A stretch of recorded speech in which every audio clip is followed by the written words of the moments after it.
Olá pessoal, tudo bem? Hoje mais uma lição da EBD, hoje é a lição de número 11, que se chama A Visão do Templo e o Milênio. E é sobre isso que nós vamos tratar nessa lição. Antes de mais nada, te peço que você deixe aí, por favor, a sua curtida, comenta abaixo e compartilha esse conteúdo, ok?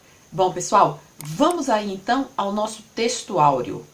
Isaías 6,3 diz: E clamavam uns para os outros, dizendo: Santo, Santo, Santo é o Senhor dos exércitos, toda a terra está cheia da sua glória. A nossa verdade prática, o ultraje à santidade divina, traz destruição espiritual. A santidade de Deus é a expressão máxima de sua glória.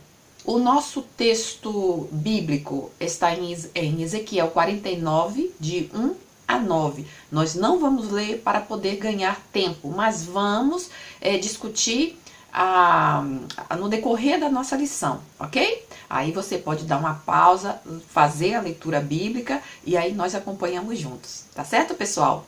Então, vamos lá. Então, veja que é interessante. Na nossa lição 4, se você está esquecido, você pode voltar lá, tá? O que acontece é que justamente a informação é que a glória do Senhor, ela se foi, né? Ela tinha ido, ela os abandonou. Não? Só que agora, com essa restauração da nação, Ezequiel, ele informa justamente que a glória do Senhor retornou, ou seja, a nova dispensação. Então, essa restauração completa da nação de Israel fez com que essa glória tivesse, retornasse. E aí a gente vê isso justamente em 49, no verso 4, que diz: E a glória do Senhor entrou no templo pelo caminho da porta, cuja face está para o lado do oriente. Então veja que justamente, depois de tantos castigos e ameaças que os oráculos estavam revelando ao povo, depois desse longo período, então agora o que vem para o povo é justamente essa bênção da presença do Senhor, E aí a gente já vai aproveitando e falando que a nossa palavra-chave é santidade, porque justamente essa bênção do Senhor, essa presença dele, requer santidade de nossas vidas, requer que cada dia mais possamos estar colocando as nossas vidas numa situação de ter a santidade de Deus, de buscar que a santidade do Senhor, como a gente leu aqui em Isaías, o profeta dizendo, santo, santo, santo, e os anjos, e então essa revelação, esse reconhecimento de que Deus é santo, e como Ele é santo, Ele exige que também estejamos buscando essa santidade em nossas vidas, ou seja, afastando tudo que é mal, tudo aquilo que é pecado, tudo aquilo que não agrada ao Senhor, afastando e pedindo ao Senhor, pedindo a Deus que nos santifique cada dia, que nos dê forças para saber fazer as boas escolhas, para que Deus ele se agrade de nós. Como Deus é um Deus santo, Ele exige também um povo santo. Amém? E aí a gente vai já com os nosso tema e os nossos subtópicos, O primeiro diz sobre o que vem depois da restauração. E temos os 3 subtópicos, que é a porta oriental do templo, 3 observações importantes e as reminiscências.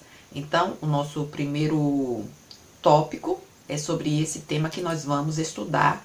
E aí eu aqui no caso destaquei no primeiro subtópico, a intenção do Espírito Santo é fazer o destinatário original desses oráculos, lembrar que quando a glória de Deus se afastou da casa de Deus, foi em direção ao Oriente, e que o seu retorno será pelo mesmo caminho. E então a gente vai ler lá em Ezequiel 10, 19. Então aqui no verso 19 diz: E lhes darei um só coração e um espírito novo. Porei dentro deles e tirarei da sua carne um coração de pedra e lhes darei um coração de carne. E a gente pode continuar aqui, Para quê? Para que andem nos meus estatutos e guardem os meus juízos e os cumpram. E eles me serão por povo e eu lhes serei por Deus. Então veja que basicamente, depois da restauração, o que vem é essa transformação. E aí Ezequiel ele também coloca que, no caso dessa nova visão, né, digamos assim, ela se dá justamente como desde o princípio. E aí, só para confirmar, a gente vai ler aqui, olha, nos versículos, no primeiro capítulo, no capítulo 8 também, que diz, né? E aconteceu no 30º ano, no 4º mês, do 5º dia do mês, que estando eu no meio dos cativos, junto ao rio Quebar, se abriram os céus e eu tive visões de Deus. Então, a visão, né, a maneira como aconteceu, basicamente é a mesma que acontece. E aí diz aqui também no 8:3, e estendeu a forma de uma mão, e tomou-me pelos cabelos da minha cabeça, e o Espírito me levantou entre a terra e o céu, e levou-me a Jerusalém em visões de Deus, até a entrada da porta do pátio de dentro, que olha para o norte, onde estava o assento da imagem dos ciúmes, que provoca ciúmes. Ezequiel 8:3. E ainda em Ezequiel 11:24. Depois o Espírito me levantou e me levou à Caldeia, para os do cativeiro, em visão, pelo Espírito de Deus, e subiu de sobre mim a visão que eu tinha tido. Então veja, pessoal, nos capítulos 40 a 42, se você for seguir, você vai ver que nesses capítulos ele fala de uma forma, né, complexa, mas ele descreve espaços, áreas, né, a localização, digamos assim, do templo. E então, no capítulo 43 é que a gente vê, né, porque ele toca muito nessa questão da porta do Oriente. Então, por exemplo, no 40, a gente vê que a glória se vai, né, nessa porta oriental. E no capítulo 43, a gente vê também falando dessa porta oriental. E aí a gente vê aqui no capítulo 40, no verso 6. Diz, então veio a porta que olhava para o caminho do Oriente e subiu pelos seus degraus, mediu o umbral da porta, uma cana de larga e outro umbral, uma cana de larga. Aqui a gente vê também, em Ezequiel 10, 19 e 11, 23, a gente lê, e os querubins alçaram as suas asas e se elevaram da terra aos meus olhos quando saíram. E as rodas os acompanhavam, e cada um parou à entrada da porta oriental da casa do Senhor, e a glória do Deus de Israel estava em cima sobre eles. E a glória do Senhor se alçou desde o meio da cidade, e se pôs sobre o monte que está ao oriente da cidade. Então veja como essas passagens parece confuso, né, pessoal? Mas quando a gente vai lendo aqui um, aqui outro, a gente vai vendo que é como se fosse um quebra-cabeça, mas que vai se, né, encaixando e completando esse quadro. E aí é o que a gente está vendo justamente o estudo nesse capítulo 43, né, quando a glória de Deus ela retorna pelo mesmo caminho. Então vemos aqui três observações importantes que justamente a gente vai estar confirmando nessas passagens bíblicas. Primeiro a gente tem aqui a voz como de muitas águas, que é uma expressão metafórica para indicar o grande poder de Deus. Né? Aqui o profeta ele comenta, né, a respeito disso, e a gente tem essas confirmações também aqui nas passagens bíblicas que eu coloco aqui para você, olha, que diz, e os seus pés semelhantes a latão reluzente, como se tivessem sido refinados numa fornalha, e a sua voz como a voz de muitas águas, né, que a gente vê em Apocalipse 1:15. Então é para justamente designar o poder de Deus. E também aqui, eu vi uma voz do céu, como a voz de muitas águas, e como a voz de um grande trovão. E ouvi uma voz de harpistas que tocavam com as suas harpas, Apocalipse 14:2. E ainda Isaías 6:3, e clamavam uns aos outros dizendo, Santo, Santo, Santo é o Senhor dos exércitos, toda a terra está cheia da sua glória. Então veja, quando lemos esses versículos, né, em Apocalipse, nós vimos também que Ezequiel, lá no capítulo 1, no verso 26, ele diz, e por cima do firmamento que estava por cima das suas cabeças, havia algo semelhante a um trono que parecia de pedra de safira. E sobre essa espécie de trono havia uma figura semelhante à de um homem, da parte de cima sobre ele. E ainda João 1,14 que diz, E o Verbo se fez carne e habitou entre nós, e vimos a sua glória como a glória do unigênito do Pai, cheio de graça e de verdade. Então veja como que a coisa se mescla, como que ela se confirma, e como a gente vê aí a profecia, né, falando de um tempo futuro, né? Ao mesmo tempo, é como se ele tivesse ido, né, a essa presença que o próprio João viu em Apocalipse. Então, remete a essa ideia, né? Aquilo que Ezequiel viu e aquilo que João, né, na ilha de Patmos, também visualizou. E aí a gente vê em João falando a respeito dessa glória do unigênito, né, desse esse homem, né, Deus feito homem, né, e essa glória que se vê na presença do Senhor Jesus. Então veja as reminiscências aqui que o profeta, né, esse no último tópico, ele diz que a comparação que ele faz é a mesma que ele teve, né, porque depois de 14 anos da destruição de Jerusalém, que foi em torno de 572 ou 573 antes de Cristo, então ele diz que essa visão é a mesma, ou seja, que o Espírito o levou, lembrando ele quando ainda estava em Quebar, que justamente no início no primeiro capítulo de Ezequiel. E aí depois de todo esse tempo, ele volta com essa mesma situação, né? Uma situação parecida, em que o Espírito leva ele para que ele veja toda essa outra realidade em comparação a quando Deus se retirou, né? Porque no final, como a gente viu, antes era ameaças e castigos, e agora é como se algo novo que Deus vai fazer, né? Deus, como a gente já leu, vai trocar aquele coração de pedra por um coração de carne. Deus vai restaurar o seu povo. Deus vai voltar. E Deus vai voltar pelo mesmo caminho, não pelo caminho, ou seja, pelo mesmo caminho. Ele foi pelo Oriente e ele volta pelo mesmo caminho. É o que a gente vê assim no contexto geral, né? Para ver se você se encaixa aí melhor, porque às vezes confunde um pouco, né, a cabeça. Mas se você for seguindo as passagens bíblicas, você vai ver que tem todo o sentido, tá? E aí a gente vai para a nossa sinopse. A glória do Senhor entra pelo caminho da porta, cuja face está para o Oriente. O segundo é o templo do milênio, e temos 4 subtópicos. Um templo diferente, uma dispensação diferente, um ritual diferente, e como explicar os sacrifícios no milênio. Aqui falando sobre a questão do templo, não foi somente o profeta Ezequiel, né, que viu, né, a respeito dessa casa, né, que é colocado aqui. Ou seja, há um contraste daquilo que ele viu antes do que o que ele vê agora. E existem umas passagens bíblicas que falam e confirmam que outros profetas também viram, o mesmo que Ezequiel. E aí a gente confirma. Isaías diz: e acontecerá nos últimos dias que se firmará o monte da casa do Senhor no cume dos montes, e se elevará por cima dos outeiros, e concorrerão a ele todas as nações. E irão muitos povos e dirão: vinde, subamos ao monte do Senhor, à casa do Deus de Jacó, para que nos ensine os seus caminhos e andemos nas suas veredas. Porque de Sião sairá a lei, e de Jerusalém a palavra do Senhor. E ele julgará entre as nações e repreenderá muitos povos. E esses converterão as suas espadas em enxadões e as suas lanças em foices.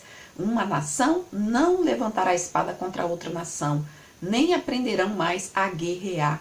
Vinde, ó casa de Jacó, e andemos na luz do Senhor. Naqueles dias andará a casa de Judá com a casa de Israel, e virão juntas da terra do norte para a terra que dei em herança a vossos pais. E ainda, e há de ser que naquele dia os montes destilarão mosto, e os outeiros manarão leite, e todos os rios de Judá estarão cheios de águas, e sairá uma fonte da casa do Senhor, e regará o vale de Sitim. Aqui o questionamento é: que templo diferente é esse? Então veja essas duas passagens aí, né, que você vê no Velho Testamento, lá em Crônicas, quando se fala do templo, que se fala dos utensílios, se fala dos rituais, né? A gente não vai ler, mas se você quiser, dá uma pausa, dá uma lida aí, tá? Então o que que ocorre? Esse templo novo, ele é diferente. Por que que ele é diferente?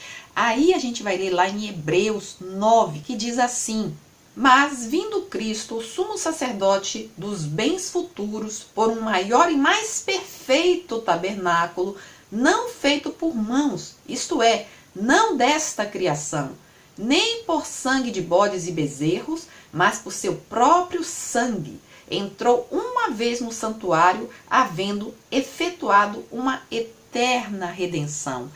Então, pessoal, esse é o templo diferente, um templo que não foi feito por mãos de homens, mas um templo que foi feito pela redenção que aconteceu através do sacrifício de Jesus. Ou seja, não há mais necessidade de rituais, não há mais necessidade de utensílios, não há necessidade, né? Por quê? Porque Jesus Cristo, Ele é o nosso santuário, Ele é o nosso templo, Ele é o lugar perfeito, o templo perfeito de Deus. Né?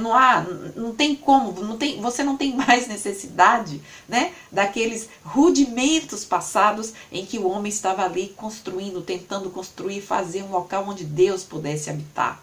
Né? Então isso é maravilhoso. E aí, claro, renasce Israel. Né? Por quê? Porque o retorno dos judeus, a que se refere a profecia, diz respeito à segunda diáspora anunciada de antemão pelo Senhor Jesus. Depois de um templo diferente, a gente tem uma dispensação diferente. Aqui eu destaquei, o último bloco do livro de Ezequiel, capítulos 40 a 48, foca o novo templo, 40 de 1 e 43 também no verso 12. A nova forma de adoração a Deus, 43, 13, 46, 24, e a partilha da terra santa entre as tribos de Israel. Tudo isso aponta para o milênio, ou seja, o reinado de Cristo, que é comentado pelos profetas Ezequiel, Isaías. Uma coisa importante de dizer é que essa interpretação não é uma interpretação fácil. Na verdade, há muitas interpretações, porque no caso aqui é muito difícil que você consiga separar o literal do simbólico. Aqui o autor, né, ele coloca aqui que o incenso representa as nossas orações, o castiçal representando aqui a luz de Cristo, e também é comentado que a era messiânica será representada pela presença literal de Jesus Cristo. Aí, pessoal, você acompanha essas passagens bíblicas que eu estou colocando aí para você, ok? Nosso ponto 3 diz um ritual diferente, sem a arca da aliança. Naqueles dias, diz o Senhor, nunca mais se dirá a arca do concerto do Senhor, nem lhes virá o coração, nem dela se lembrarão, nem a visitarão. Isso não se fará mais. Claro, nós sabemos que a arca do concerto era a presença de Deus no meio desse povo, né, dos israelitas. Mas aqui o que a palavra diz é que não se lembrarão mais. Isso vai ser coisa do passado. Não se dirá, Deus está aqui pela presença desse objeto, né? Porque Deus ele estará em nosso meio. Veja que em 2 Crônicas diz: e disse aos levitas que ensinavam a todo Israel e estavam consagrados ao Senhor: ponde a arca sagrada na casa que edificou Salomão, filho de Davi, rei de Israel. Não tereis mais esta carga aos ombros. Agora servi ao Senhor vosso Deus e ao seu povo Israel. Essa passagem bíblica representa a última vez que a arca foi vista. E depois ela, né, desapareceu completamente. Então veja, em Êxodo 25, por exemplo, a gente vê a importância da arca. Primeiro, que a arca da aliança ela foi feita pelos israelitas por ordem de Deus, e a gente vê isso em Êxodo 25, 10, que diz: também farão uma arca de madeira de acácia, o seu comprimento será de 2 côvados e meio, e a sua largura de 1 côvado e meio, e de 1 côvado e meio a sua altura. E ainda seria a confirmação da presença de Deus, que a gente vê também nesse mesmo capítulo, no verso 22. E ali virei a ti e falarei contigo de cima do propiciatório, do meio dos 2 querubins, que estão sobre a arca do testemunho, tudo que eu te ordenar para os filhos de Israel. Bem, pessoal, aí quando a gente comenta, né, que é uma coisa assim um pouquinho mais complicado, né, complexo, digamos assim, o autor da revista ele coloca, né, no nosso 4º ponto, diz: como explicar os sacrifícios no milênio?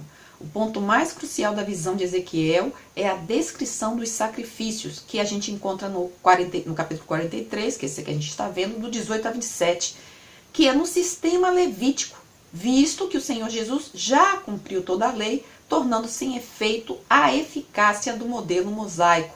Justamente no livro de Hebreus 9, que a gente, né, já leu, Deus, Jesus, ele já cumpriu, né, todo o sacrifício foi realizado por Jesus. Então esse seria o ponto crucial aí dessa visão de Ezequiel. Na verdade existem várias explicações para os sacrifícios no milênio. Uma delas tem a ver com o sacrifício, que aqui ele comenta como sendo algo literal e como memória do sacrifício de Cristo. Assim como também, no caso, né, a ceia, que aí ele usa a palavra de Jesus dizendo, né, que a ceia será celebrada na presença do meu Pai, na casa do meu Pai, no reino do meu Pai, ou mesmo no reino de Deus. E aí a gente vê, né, as passagens estão aí, e você vai ler em Mateus 26, 29, ou Marcos 14, 25, mas sempre lembrando, né, que é algo complexo e existem outras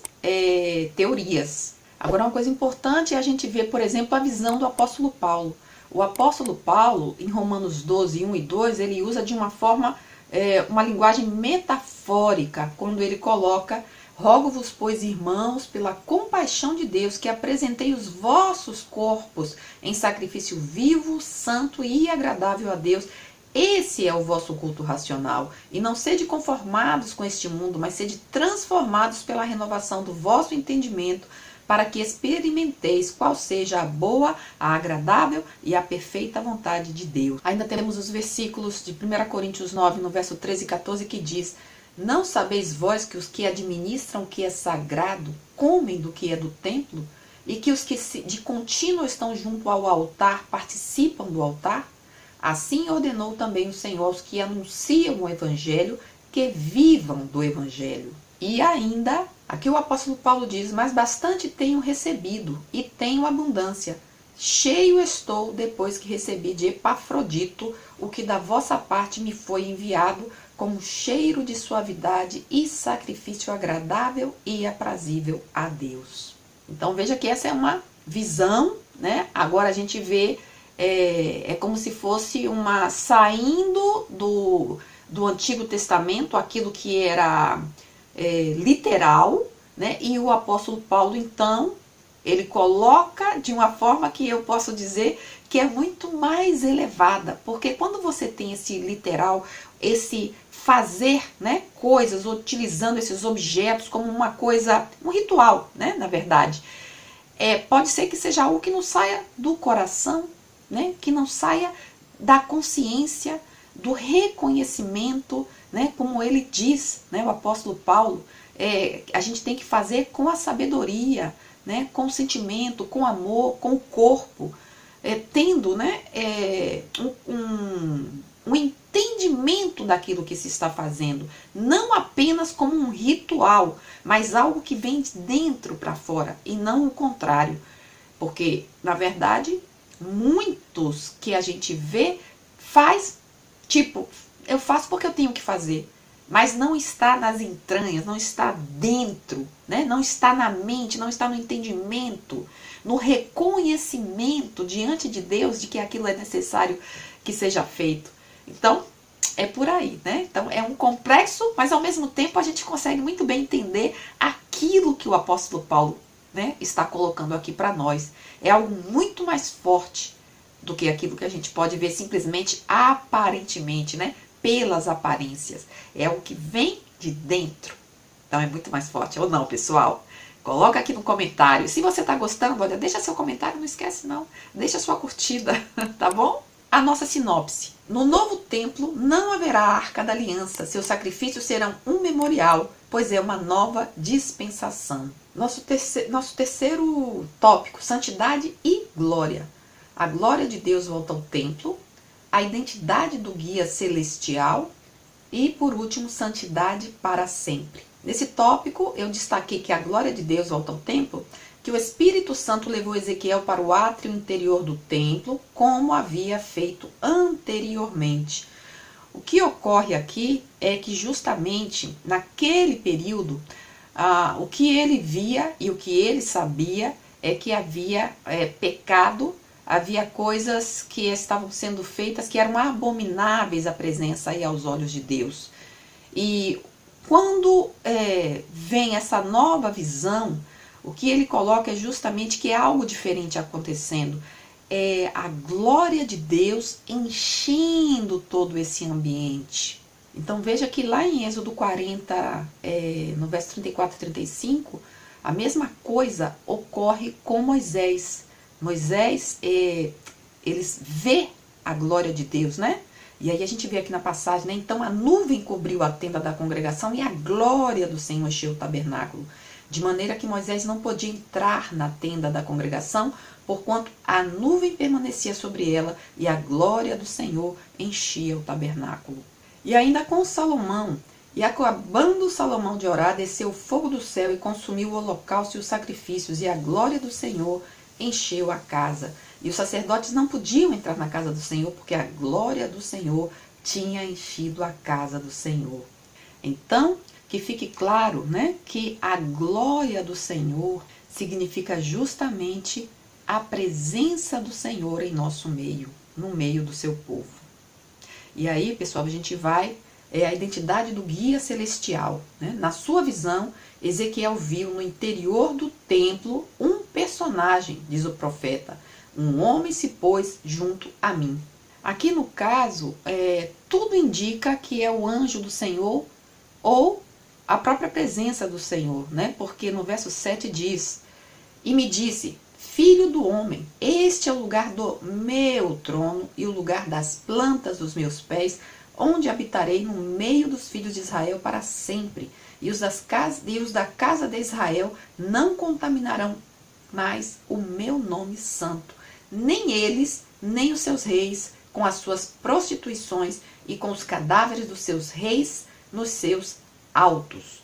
Então, veja que aqui é o Senhor falando, né, com força, que já não, isso não vai continuar acontecendo, não mais contaminarão o meu nome, né, o próprio Deus, e a gente sabe que aquilo que Deus fala, aquilo que Deus diz, aquilo que Deus afirma, acontece, né? Então, da mesma forma que o Senhor aqui, a gente não pode esquecer, né, que, como sempre eu gosto de dizer, a Bíblia, a palavra de Deus, não é uma história que a gente tem apenas prazer em ler e imaginar em nossa mente. É uma história real, uma história verídica, é algo que a gente pode aplicar à nossa própria vida. Aliás, a gente precisa fazer isso para que a gente possa viver bem aqui nessa terra e ter a bênção de Deus, a mão de Deus nas nossas vidas, sabendo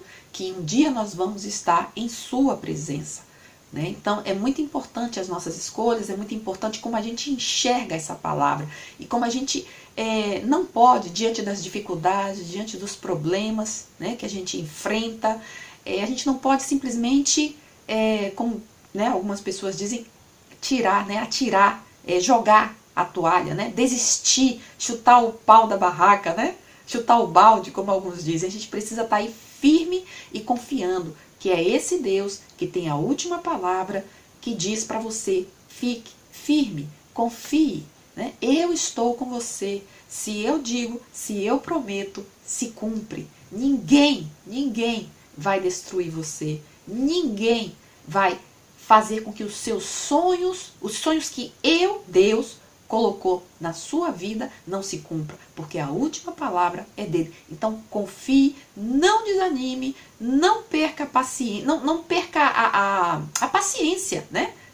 Temos que ser pacientes, temos que saber esperar, temos que confiar, né, que Deus, aquele que nos guia, ainda que eu ande pelas veredas, Deus está com você. Amém?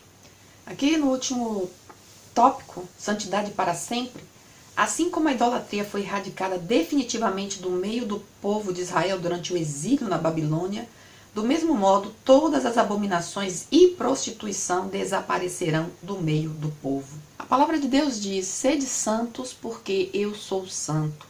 Então, uma das coisas, ou um dos atributos que é mais comentado e mais exigido e mais requisitado, comentado, é a respeito da santidade de Deus.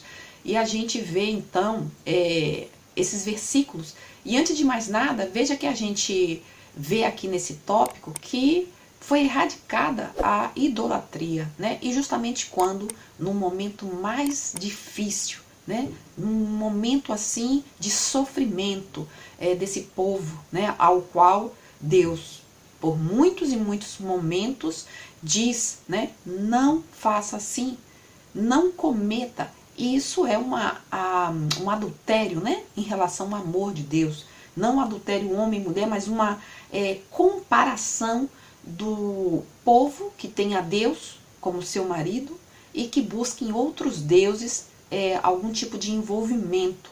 E Deus, ele abomina isso. Então Deus, ele clama, ele exige, ele busca a santidade do povo.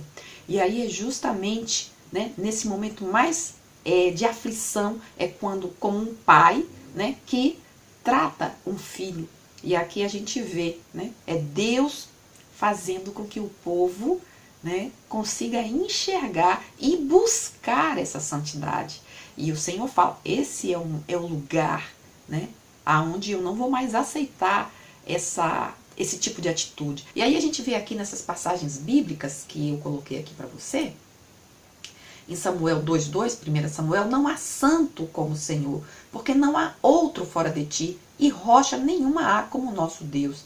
E ainda Isaías, desperta, desperta, veste-te da tua fortaleza, ó Sião, veste-te das tuas roupas formosas, ó Jerusalém, cidade santa, porque nunca mais entrará em ti um incircunciso nem imundo. E Ezequiel diz, né, essa é a lei da casa. Qual? Sobre o cume do monte, todo o seu contorno em redor será santíssimo. Eis que esta é a lei da casa, santidade. E essa é a nossa palavra-chave e é isso que a gente vai também trabalhar aqui em sala de aula. Não esquecendo que tem a sessão para professores, que já fica já no finalzinho para você, se caso você esteja assistindo, você é um professor, você tem aí algumas sugestões para você aplicar aí na sua sala de aula, tá? Não vou falar para justamente não se tornar muito longa a classe, mas também lembrando que os slides ficam disponíveis aqui abaixo nas notificações e também, né, você pode ir lá no site e tem muito material bom, tem dinâmicas também que estão escritas e não apenas visíveis aqui no canal, ok, pessoal? A nossa sinopse é: a glória e a santidade estarão para sempre no novo templo. E a nossa conclusão: o chamado de Ezequiel para o ministério dos profetas aconteceu pela visão da glória de Deus. É assim que o livro começa, cuja visão ocupa todo o capítulo 1. Outra vez ele foi levantado em visão para Jerusalém, quando testemunhou as abominações no interior do templo, razão pela qual a casa de Deus foi destruída. O retorno da glória de Deus acontece depois da restauração espiritual de Israel no novo templo que Deus mostrou a Ezequiel em visão. Então veja que da mesma forma que houve essa restauração na casa de Israel, nós também precisamos passar por essa restauração em nossas vidas, né? O que é que está em nossas vidas aquilo que não está em comum acordo com a palavra de Deus. Aquilo que não está precisa ser modificado, precisa ser restaurado, precisa ser colocado diante do altar do Senhor para que Ele mesmo possa tocar e transformar. Precisamos desejar isso com uma mente que entende, que compreende a importância de saber que servimos a um Deus que é santo, né? E um Deus que exige de nós também essa santidade. Então, pessoal, é isso. Agora a sessão para professores.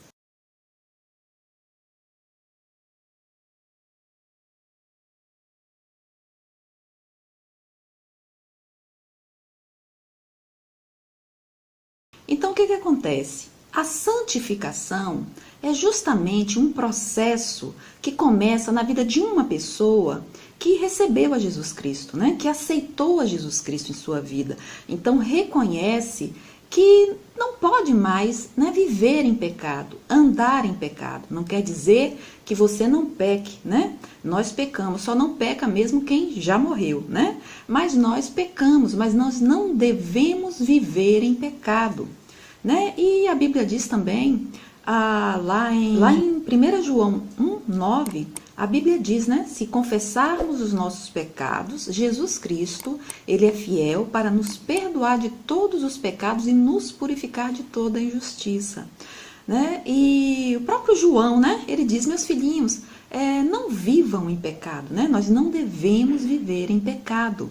Na verdade, a santificação é algo muito importante na vida de uma pessoa, né? Convertida, transformada, uma pessoa que passou por um processo, digamos assim, de mudança de mente, né? Eu tenho um vídeo que fala justamente sobre isso, né? Metanoia, mudança de mente. Se você quiser, eu vou deixar o link, né, abaixo, aí você pode até assistir esse vídeo, se você quiser, bem interessante. Inclusive, a palavra santidade, santificação, também é separar, né? Como a palavra de Deus também diz, né? Nós somos separados, né? A Bíblia também diz o quê? Sem a santificação, ninguém verá a Deus, né? E que também nós devemos seguir a santificação e sermos santos como aquele que nos chamou é santo. Então, gente, vocês vão então pegar aqueles, né, 10 copinhos que eu falei para você, né? Transparente. E você vai então colocar, né, a fita adesiva, né? Você vai usar ela apenas para você colocar palavras, né? No caso aqui eu coloquei oração, e você vai escolher então 10 palavras. Você vai escolher 10 palavras, né? Que é justamente palavras a qual uma pessoa que está num processo de santificação deve buscar, né? E você vai colar nesse copo. E aí você vai enchê-los com água. Os 10 copos devem estar cheios com água. E com essa, né, tarja, né, com essa fita adesiva, com as 10 palavras escritas. No caso, eu coloquei oração, obedecer a palavra de Deus, meditar na palavra de Deus, perdão, amar o próximo, fazer a vontade de Deus, confiar em Deus, falar sempre a verdade, ir à igreja, né? Participar das atividades na igreja, ler, né, a palavra de Deus diariamente, fazer o devocional. Então, veja que são várias atividades aí, né, várias coisas que uma pessoa realmente que está aí buscando a santidade deve exercer, né? Deve buscar aí em sua vida. Quando você já tiver, né, despejado o café na jarra transparente, né? Então essa jarra com café representa uma vida ainda no processo de santificação. Mas e esses copos com água, Sandra, o que você vai fazer? Você vai pedir, né, para que cada aluno se levante, né, um a um, pegue um copo de água, né, e ele então vai despejar uma jarra com água. E aí vocês vão perceber, né, você vai perceber, os alunos vão perceber que cada vez que ele coloca um copo com água dentro da jarra que está com café, mais ela vai ficando, né, clarinha, né? Aquele café, ele vai clareando. E é justamente, né, a ideia do pecado, né? Quanto mais santidade, quanto mais santificação, mais você é abençoado por Deus. E aí você vai justamente, professor, colocando essa questão, né, de quanto mais a gente busca fazer a vontade de Deus, quanto mais a gente faz ou desenvolve, né, essas atitudes de santidade, de santificação em nossa vida, é como se o pecado cada vez ficasse mais, como eu poderia dizer, distante, né, de nossa vida. Ele tem um papel não tão poderoso como quando uma pessoa que está vivendo aí, não está nem aí para Deus e não está nem aí para ouvir a voz do Espírito Santo, né? Está vivendo conforme o seu próprio entendimento, sua própria vontade. Quanto mais você busca a santificação na sua vida, mais as pessoas percebem, né, o distanciamento do pecado. Ou seja, agora você é que tem a vitória sobre o pecado. E aí, pessoal? Gostou? Se você gostou, não esquece, deixa a sua curtida, comenta e compartilha esse conteúdo. Semana que vem nós nos vemos aqui, tá certo? Uma boa aula para você. Um grande abraço, beijos, fica com Deus e até a próxima. Bye, bye.